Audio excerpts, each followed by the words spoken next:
నమస్కారం friends, welcome to education concepts. Friends, మనకి చూసుకుంటే ఆంధ్రప్రదేశ్ పబ్లిక్ సర్వీస్ కమిషన్ అంటే ఏపీపీఎస్సీ నుండి మనకి junior assistant cum computer assistant కి సంబంధించి 670 పోస్టులకు సంబంధించి నోటిఫికేషన్ అయితే రావాలి.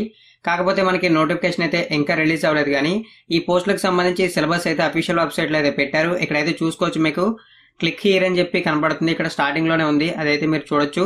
అయితే మనకి నోటిఫికేషన్ అనేది 1 or 2 days లో వచ్చే అవకాశాలు అయితే ఉన్నాయి. ఇక సిలబస్ కి సంబంధించిన డీటెయిల్స్ అయితే ఈ వీడియోలో మనం తెలుసుకుందాం. ఇక ఆలస్యం చేయకుండా వీడియోలోకి అయితే వెళ్దాం. ఫ్రెండ్స్, ఇక్కడ చూసుకోవచ్చు స్కీమ్ అండ్ సిలబస్ పరిధి posts of junior assistant cum computer assistant అని కనబడుతున్నాయి. బ్యాచిలర్ డిగ్రీ స్టాండర్డ్ అని కనబడుతుంది. ఇందులో చూసుకుంటే మనకి first of all screening test ఉంటుంది, తర్వాత మెయిన్ ఎగ్జామినేషన్ ఉంటాయి. ఈ రెండింటికి సంబంధించి ఎగ్జామ్ ప్యాటర్న్ ఏ విధంగా ఉంటుంది, దానికి సంబంధించి ఎన్నెన్ని మార్క్స్ వస్తాయి, అంటే టాపిక్ వైజ్ సబ్జెక్ట్ వైజ్ ఎన్నెన్ని మార్క్స్ వస్తాయో క్లియర్ గా మెన్షన్ చేశారు. ఆ వివరాలు చూద్దాం. మనకి first of all screening test కి చూసుకున్నట్లయితే ఇందులో సెక్షన్ ఏ, సెక్షన్ బి ఉంటాయి. టోటల్ గా మనకి 150 మార్క్స్ కి ఎగ్జామ్ అయితే జరుగుతుంది. ఇందులో సెక్షన్ ఏలో చూసుకుంటే మనకి general studies and mental ability ఉంటాయి. దీనికి సంబంధించి 100 క్వశ్చన్స్ వస్తాయి. 100 minutes టైం ఇస్తారు. అదేవిధంగా మాక్సిమం మార్క్స్ అనేవి 100 మార్క్స్. ఇక సెక్షన్ బిలో చూసుకుంటే మనకి జనరల్ ఇంగ్లీషు, జనరల్ సైన్స్ అయితే ఉంటాయి. ఈచ్ కేటగిరీకి సంబంధించి 25 మార్క్స్ అనేవి క్యారీ చేస్తాయని చెప్పి మెన్షన్ చేశారు. ఇవి 10th క్లాస్ స్టాండర్డ్స్ అంటే ఎస్ఎస్సి స్టాండర్డ్స్ లో అయితే ఉంటాయని చెప్పారు. టోటల్ గా వీటికి సంబంధించి 50 క్వశ్చన్స్, 50 minutes టైం ఇస్తారు. అదేవిధంగా హై మాక్సిమం మార్కులు చూసుకుంటే 50 మార్క్స్. టోటల్ గా మనం చూసుకున్నట్లయితే 150 minutes ఎగ్జామ్ అయితే జరుగుతుంది. అదేవిధంగా మనకి చూసుకున్నట్లయితే 150 మార్క్స్ కి స్క్రీనింగ్ టెస్ట్ అయితే జరుగుతుంది. ఇక మనం మెయిన్ ఎగ్జామినేషన్ కి సంబంధించి చూద్దాం. మెయిన్ ఎగ్జామినేషన్ చూసుకుంటే ఇందులో మనకి పేపర్ 1, పేపర్ 2 అయితే ఉంటాయి. పేపర్ 1 లో మనకి general studies and mental ability ఉంటాయి. దీనికి సంబంధించి 150 క్వశ్చన్స్, 150 minutes టైం ఇస్తారు. మాక్సిమం మార్కులు చూసుకుంటే 150. ఇక పేపర్ 2 లో మనకి జనరల్ ఇంగ్లీషు, జనరల్ తెలుగు అయితే ఉంటాయి. వీటికి సంబంధించి మనకి ఈచ్ కేటగిరీకి 75 మార్క్స్ అనేవి కేటాయిస్తారు. ఇవి మనకి 10th క్లాస్ స్టాండర్డ్స్ మీద అయితే ఉంటాయని చెప్పి మెన్షన్ చేశారు. నెంబర్ ఆఫ్ క్వశ్చన్స్ చూసుకుంటే 150.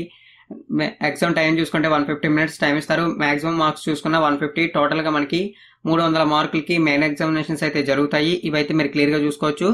ఇంకా మనకి టాపిక్స్ వైజ్ అయితే మెన్షన్ చేశారు. మనకి స్క్రీనింగ్ టెస్ట్ కి చూసుకుంటే ఏదైతే మనకి పంచాయతీ సెక్రటరీకి సంబంధించిన general studies and mental ability ఉన్నాయో సేమ్ అదైతే ఇందులో ఉంటుంది. జనరల్ స్టడీస్ సంబంధించిన మెంటల్ ఎబిలిటీ మీరు చూసుండకపోతే ఆ వీడియోని అయితే చూడండి. ఇందులో నేను సపరేట్ గా ఎక్స్ప్లెయిన్ చేయాల్సిన అవసరం లేదు.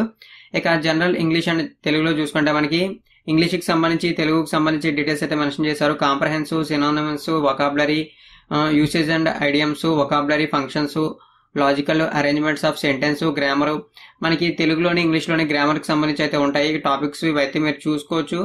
ఇక మనకి చూసుకున్నట్లయితే నెక్స్ట్ మెయిన్ ఎగ్జామినేషన్ కి సంబంధించిన సిలబస్ మెన్షన్ చేశారు. మెయిన్ ఎగ్జామినేషన్ కి సంబంధించిన సిలబస్ కూడా మనకి సేమ్ అదే విధంగా ఉంటుంది.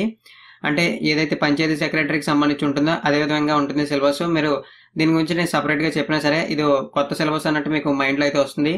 సేమ్ మీరు పంచాయతీ సెక్రటరీకి ఏదైతే ప్రిపేర్ అవుతున్నారో జనరల్ స్టడీస్ అండ్ మెంటల్ ఎబిలిటీకి అదే సిలబస్ అయితే ఇది. ఎందుకంటే ఆల్మోస్ట్ ఆల్ ఎవరైతే పంచాయతీ సెక్రటరీకి అప్లై చేశారో వారందరూ ఈ పోస్టులకి అయితే అప్లై చేస్తారు. ఎందుకంటే దీనికి డిగ్రీ అనేది ఎడ్యుకేషన్ క్వాలిఫికేషన్. ఇక జనరల్ ఇంగ్లీష్ అండ్ తెలుగులో కూడా ఏదైతే మనకి స్క్రీనింగ్ టెస్ట్ లో ఇచ్చిన టాపిక్స్ ఉంటాయో ఆ టాపిక్స్ ఉంటాయి. కాకుండా ఇక్కడ మనకి బ్రీఫ్ గా అయితే ఉంటాయి. ఆల్రెడీ ఆ టాపిక్స్ కూడా మీకు అయితే చెప్పేసాను. ఇక్కడ మీకు చాలా సింపుల్ గా కనబడుతుంది. సిలబస్ అయితే మనకి ఇంకా ఏమీ లేదు. ఇక చూస్తే మనకి 2 pages లోనే సిలబస్ అయితే ఇచ్చారు. ఇదే చూడొచ్చు. మొత్తం మనకి చూస్తే లాస్ట్ పేజ్ అయితే ఇదే, మీరైతే చూసుకోవచ్చు. వీడియో కింద డిస్క్రిప్షన్ లో సిలబస్ లింక్ ఇస్తాను, అఫీషియల్ వెబ్సైట్ లింక్ ఇస్తాను. అఫీషియల్ వెబ్సైట్ నుంచి మీరు ఏమైనా అప్డేట్స్ వస్తే తెలుసుకోవచ్చు. సిలబస్ పీడిఎఫ్ అయితే ప్రింట్ తీసుకుని మీరు ప్రిపేర్ అవుతారు కాబట్టి దీని అయితే మీ దగ్గర ఉంచుకుని దీనికి కావాల్సిన బుక్స్ అనేవి సెట్ చేసుకోండి. మరిన్ని ఇటువంటి రెగ్యులర్ అప్డేట్స్ కోసం నా ఛానల్ ని సబ్స్క్రైబ్ చేయండి. ఇన్ఫర్మేషన్ ప్రతి ఫ్రెండ్ కి షేర్ చేయండి. థ్యాంక్ యూ ఫ్రెండ్స్, ఈ వీడియో వాచ్ చేసినందుకు.